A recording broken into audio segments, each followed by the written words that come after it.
top focus on 7 at 7 is the looming energy crisis across the country. Well, let's put the focus right now because many states have come out and flagged up massive concerns on the acute coal shortage, saying that they have supplies only for just about 24 hours. Prime Minister Modi's office is likely to review the coal supply situation.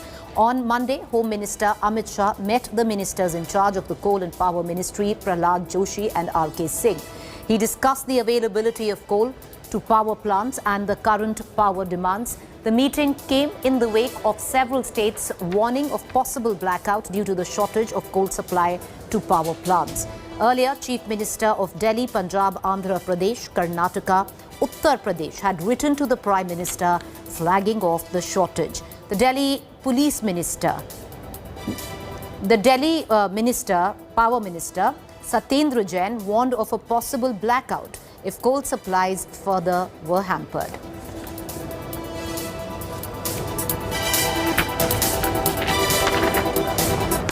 Delhi के अंदर thermal power plant एक भी नहीं है, कोल base कोई भी नहीं है, पर दिल्ली जो पावर परचेज करता है, जो दिल्ली ने एग्रीमेंट किए हुए हैं पूरे देश में है और ज़्यादातर एनटीपीसी के साथ है।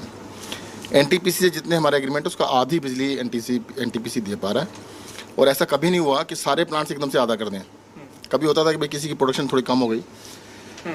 आज एक साथ पूरे देश के अंदर जितने भी प्लांट हैं उनको उन्होंने आधा कैपेसिटी पे चला रहे हैं। लगता है सिंक्रोनाइज्ड है कि जानबूझ के ऐसी कमी पैदा की गई है। क्या सिचुएशन है क्या नहीं है, ये भारत सरकार का आश्वासन वो सही है नहीं है, ये तो स्थिति बता देगी और 2-3 दिन में पता चल जाएगा। ये भी खबर थी कि कुछ अब की बार क्योंकि कोयला गीला हुआ था पानी आने के समय, जो पुख्ता इंतजाम शायद भारत सरकार को और कोल के विभागों को करने चाहिए थे, उसमें एक कमी तो पाई गई है।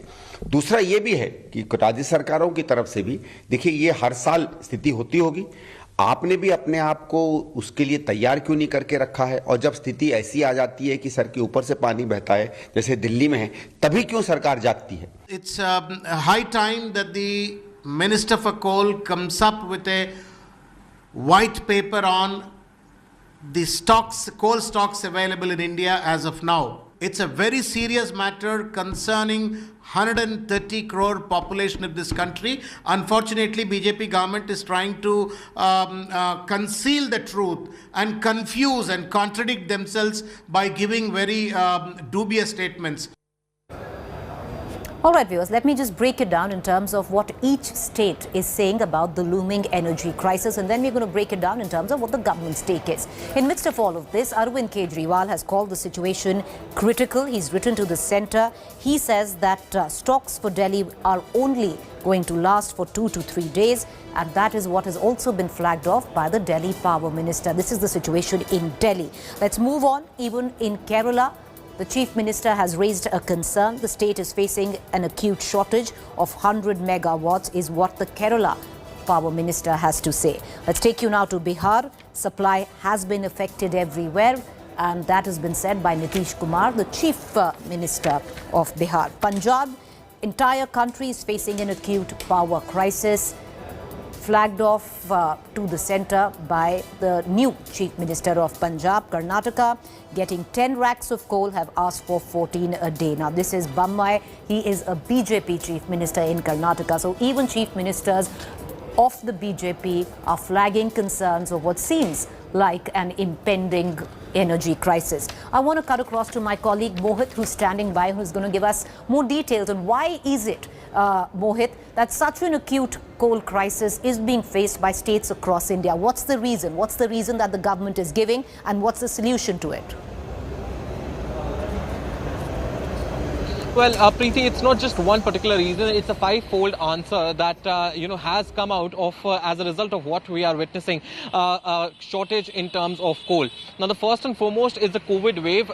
During the month of April and May is when a lot of transportation of these coals happened from the headquarters, from various coal mines directly to these power plants. And that was something that was completely delayed because of the sheer fact that the second wave of COVID was ongoing. Several states were not functioning or were in a complete state of lockdown.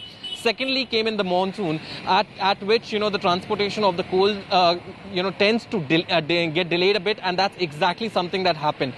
Then came in the opening up of the country, which resulted in an excessive power demand. This is something that has been building up since the month of August. And finally, what it has come down to is a situation in which thermal power plants seem to be, completely caught unaware of what to do. And the final part is something that is an India Today exclusive. What we are learning from our sources within the Coal Ministry as well as in Coal India Limited is the fact that the CIL or the Coal India Limited had in fact written on several occasions to these thermal plants asking them to pile up or at least stock up on their reserves of coal, because it had anticipated an impending surge in the power sector, and it had in fact conveyed the same to the various power plants as well. However, as per the letter and as per our sources within these two organizations, it has come to light that the thermal power plants continue to not only not stockpile of these coal reserves, but on the other hand continue to use their own coal reserves, which has essentially led them to the current condition. And the last one that I want to point out is the fact that several of these thermal plants used to import coal. However, given the fact that in the international market the price of coal has risen exorbitantly, it resulted in them stopping all imports and then once again banking on the Coal India Limited, hence increasing the deficit of demand and supply. And what we are learning right now is that at the end of September, the deficit of the first half as compared to that of the last year had risen to about 55 million tons, enormous in itself. Appreciate you joining us, Mohit. Thank you there for giving us a reason. The government still says that we have enough reserves and we are not inching towards a blackout. We're going to keep a keen eye on all developments, but we laid it bare for our viewers. I want to quickly now cut across to the other developing story. Well, we all know that the prices of fuel, diesel, petrol, skyrocketing. What's interesting right now, viewers, that in the midst of all of this, Union Petroleum Minister of State, Rameswar Telly, has made a statement which is rather bizarre. He says that the rates of fuel are rising because vaccines are being given free. So clearly, somewhere down the line, the money has to come in. Now, I want to take our viewers to the petrol price, which peaked at rupees 104.44 in the national capital, while diesel is at 93.18. Petrol will cost you in Mumbai 110 rupees 0.38 paisa, while diesel has breached the 100 rupee mark at 101. In Chennai, petrol is available at 101.76 and diesel at 97.56.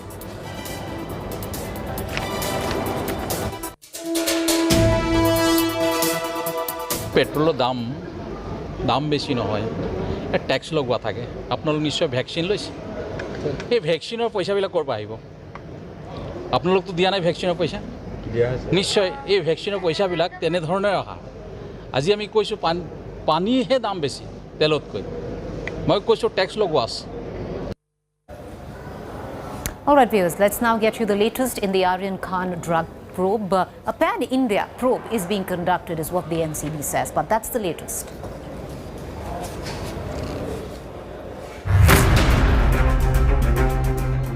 A picture emerges of Aryan Khan, Shah Rukh Khan and Imtiaz Khatri. This is Imtiaz Khatri being probed on his links to Aryan Khan. He's a Bollywood producer and a builder. Imtiaz Khatri is now the center of the storm. He was summoned by the NCB in the cruise drug bust case twice, yesterday and today. Questioned for over 7 hours on Monday, he claims to have no knowledge of Aryan Khan consuming drugs. The interrogation by the NCB is going on full swing. Aryan Khan still remains in Arthur Road jail. His bail plea has been listed for 2:45 p.m. on Wednesday. 20 people so far have been arrested by the NCB in connection with the case, including Bollywood superstar Shah Rukh Khan's son Aryan Khan, Arbaz Seth merchant, Munmun Thamecha and several others.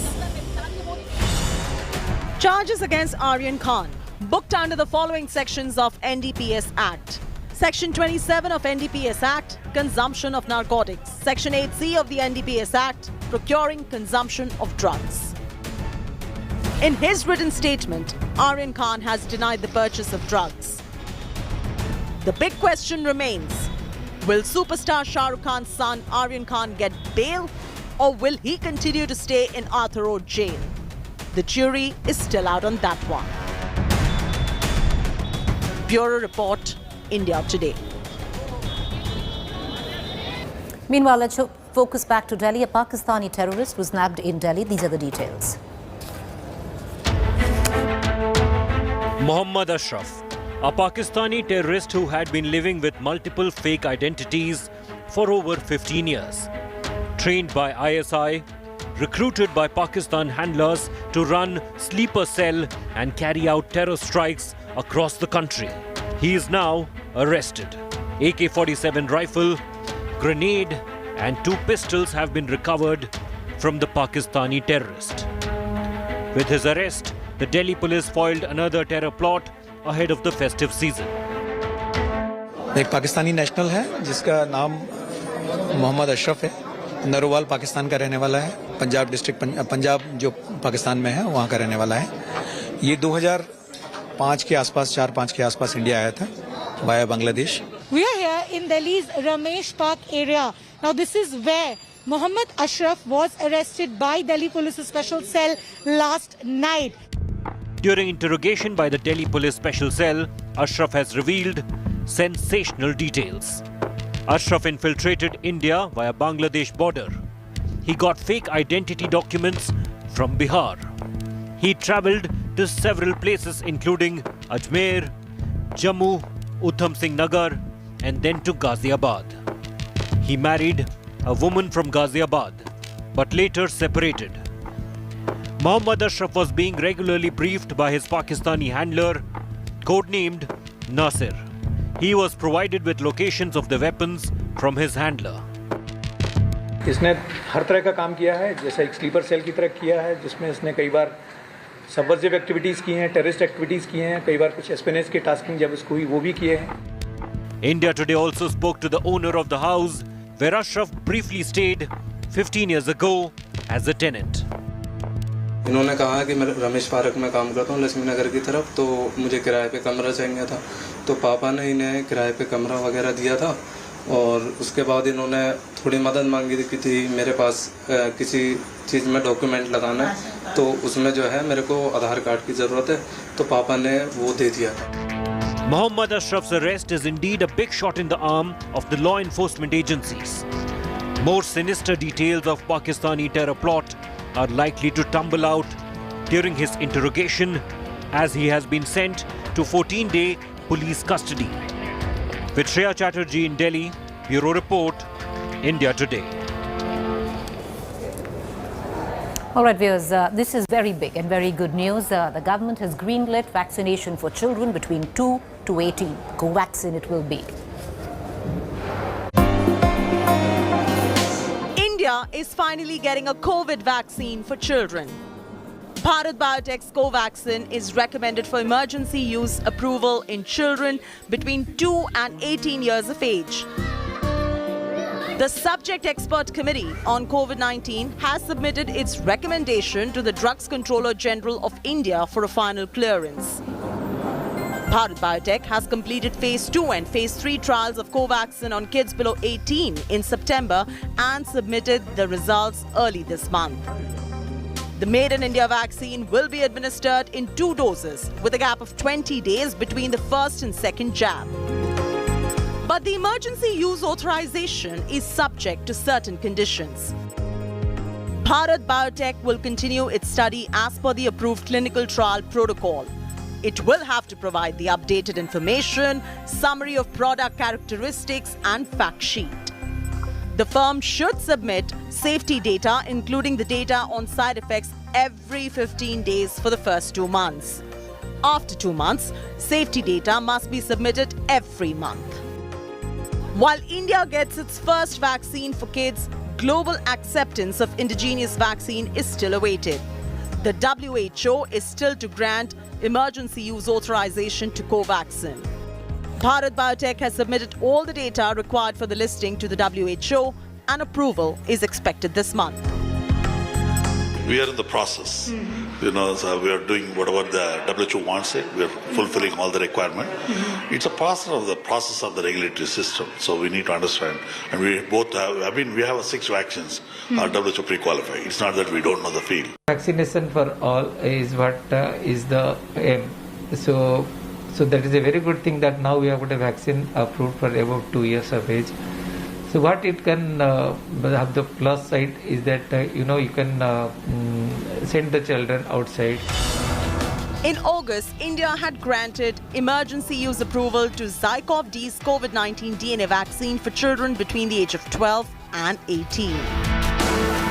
With Sneha Mordani in New Delhi, Bureau Report, India Today. Welcome back, viewers. You're watching our Fact Check segment where we bust certain myths masquerading to be facts on social media platforms and WhatsApp groups. Now, you might have got it on your WhatsApp groups, a viral image of claiming that on Twitter that Jack Dorsey is with SRK at Mannat, where Shah Rukh Khan lives. Well, India Today's fake news war room has found that both Dorsey's tweet and his picture with SRK are old and not related to the events surrounding Aryan Khan's arrest. So yes, he did go and visit Shah Rukh Khan, but this was a very old picture, nothing to do with the current circumstances. A quick break to stay with us. On the other side is To The Point.